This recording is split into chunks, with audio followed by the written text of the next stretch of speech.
Welcome, welcome, welcome to Dropping a Morning Log with Jivko.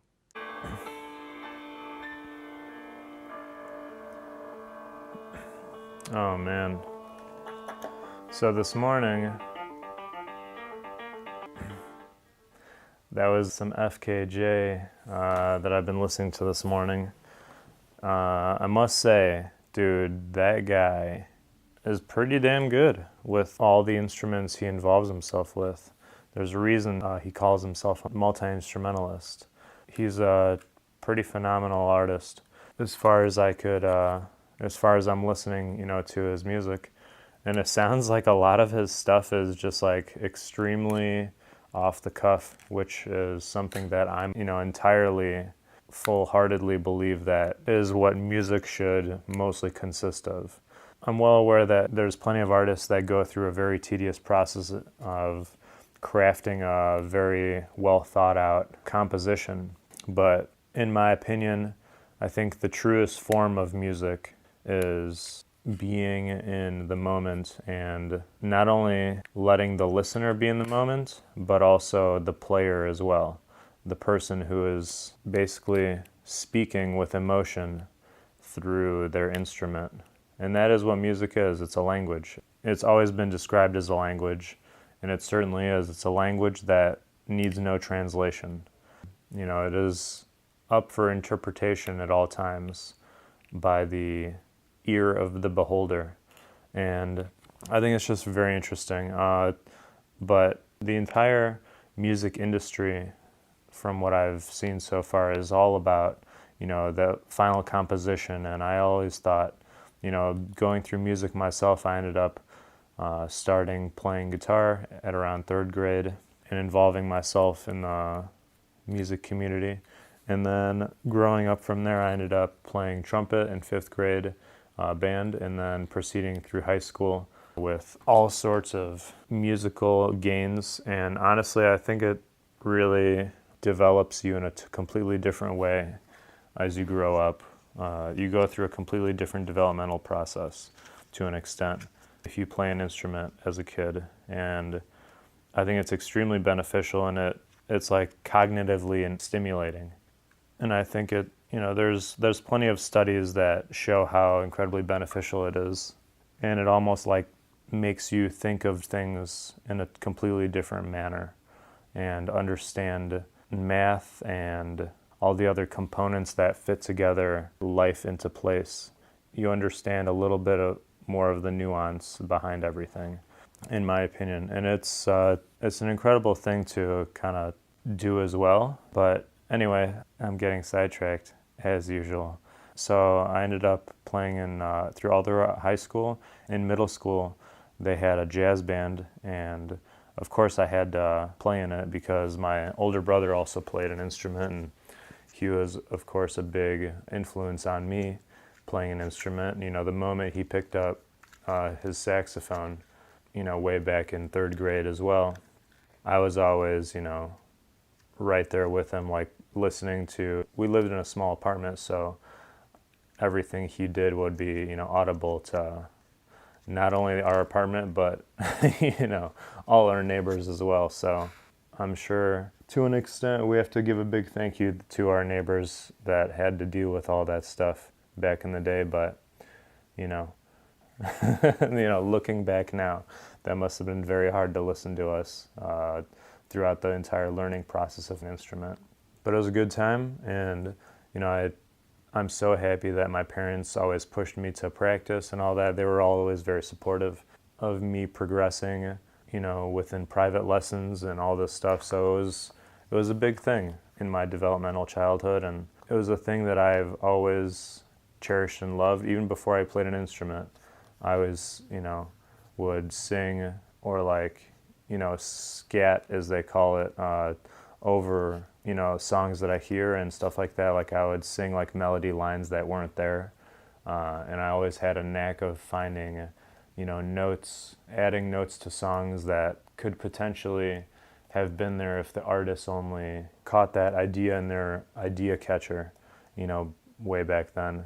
and just like felt the vibration of that sort of melody or whatever. But anyway, so I ended up, as I said, going to jazz band and all this stuff. And the moment I started playing in jazz band, everything kind of changed for me, because I finally started getting to understand the art of improvisation and impromptu, like off-the-cuff style playing, which the moment I heard it, I was completely enthralled with it. I always, since then, always looked up to people who are actually able to do that sort of thing. And in my opinion, that is like growing up now, having gone through the full stages of being in a more or less semi-professional jazz band and getting to the level of, quite the height of like legitimate expertise in an instrument. In my opinion, that is the greatest level that you can achieve, is being able to be good enough with an instrument to be able to improv anytime and anywhere with, within a setting that obviously is not a disturbance to the environment. I'm talking about like in the proper set and setting. I think it's the most not only fulfilling activity you could do, I would say, but also the most it's definitely the most rewarding, and like definitely, and in my opinion, the most proper way of going about making music, because basically you're just like I'm talking now, and like the art of speaking is a thing as well. The art of playing an instrument to that point is also a thing, and just having an off-the-cuff style and ability is, in my opinion, probably the most important thing that you can build on, the most important skill as a musician. And I think artists such as FKJ nowadays like do all of that so much justice. I cherish that music so much for it, that style. And there's like a ton of other artists that are popularizing the music, but of course like all of the old jazz artists were well versed in this sort of style as well. So it's definitely not a new item coming out of the ether. It has been around for, a millennia. The art of, that is technically what early instrumentalists did, was just play right off the cuff. They were all self-taught, obviously, and they were speaking in a musical language that anyone can understand.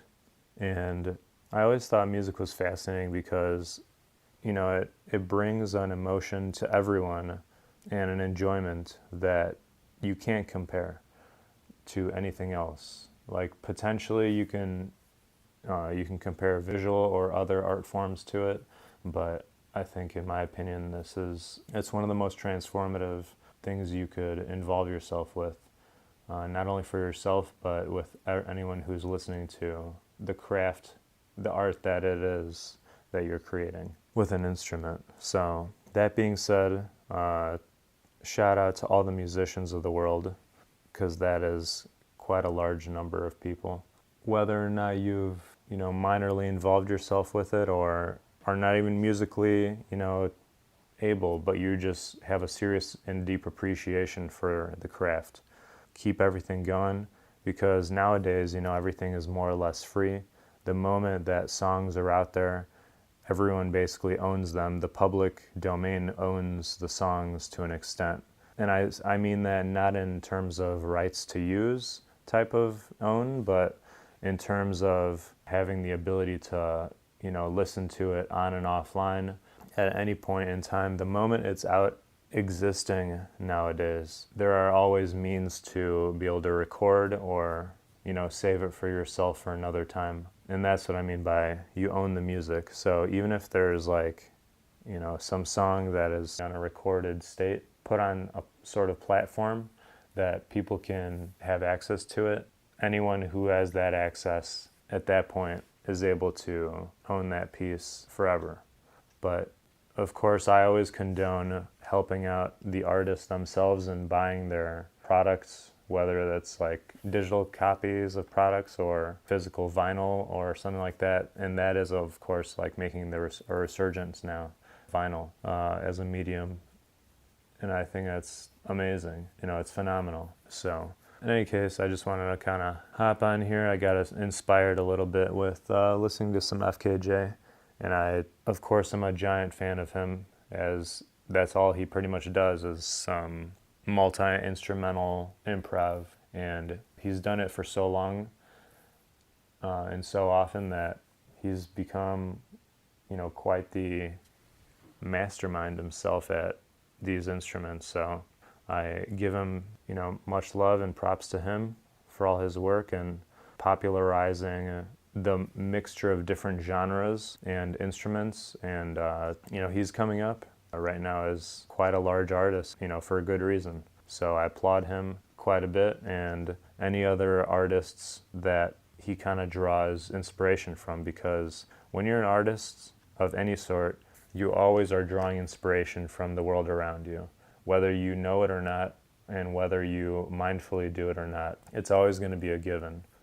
Even if you see like an act of good happening, or like you could get inspired by, something completely unrelated, and then want to go out and make your own incredible art or anything like that, that just streamlines from the different things that you do and the different items that you've been, privy to within your time in this world. So there's a lot to be inspired from, and keep looking out for that shit. So as long as you always keep an eye out for it, it'll always be there. So hope you have a wonderful day, and catch you next time.